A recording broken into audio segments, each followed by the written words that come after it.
ऐसा कहा जाता है कि गुरु ईश्वर से जोड़ने का माध्यम है। गुरु के माध्यम से ही ईश्वर की भक्ति प्राप्त होती है। बागेश्वर धाम में आए सैकड़ों लोगों ने बागेश्वर धाम पीठाधीश्वर पंडित धीरेन्द्र कृष्ण शास्त्री से दीक्षा लेते हुए सनातन के लिए उनके द्वारा किए जाने वाले कार्यों को आगे बढ़ाने का संकल्प लिया। देश के नहीं, देश के बाहर से आए लोगों ने दीक्षा के नियमों का पालन करते हुए दीक्षा ली।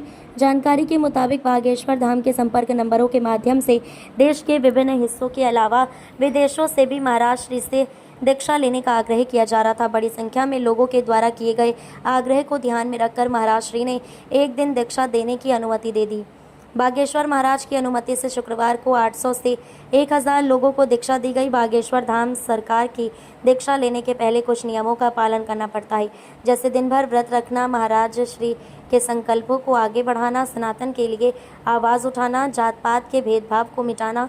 ये सभी बिंदु दीक्षा के नियमों में शामिल हैं। लोगों ने नियमों का पालन कर महाराज श्री से दीक्षा ली। 6 साल तक परखने के बाद बनाया गुरु। बढ़ रहा सकारात्मकता का भाव। कहा जाता है कि पानी पिएं छानकर और गुरु करें जानकर। राजस्थान के झुंझुनू की रहने वाली हाईकोर्ट में प्रैक्टिस कर रही एडवोकेट मनीषा कहती हैं कि वह पिछले 6 वर्षों से बागेश्वर महाराज को सोशल मीडिया में फॉलो कर रही हैं। उनकी हर गतिविधि जीवन में नया संचार करती है। उन्होंने कहा कि गुरु के बिना गति नहीं मिलती। वह पहली बार आई हैं, उनको सुनने से सकारात्मकता का भाव बढ़ता है। महाराज श्री से दीक्षा लेने वालों से जब ये पूछा गया कि आखिर उन्होंने बागेश्वर महाराज में ऐसा क्या देखा कि वह दीक्षा लेने के लिए बागेश्वर धाम आ गए, लोगों के ये जवाब हैरान करने वाले थे। दीक्षा लेने वालों ने कहा कि जो सनातन के लिए समर्पित है उसको गुरु बनाकर हम अपना जीवन धन्य कर रहे हैं।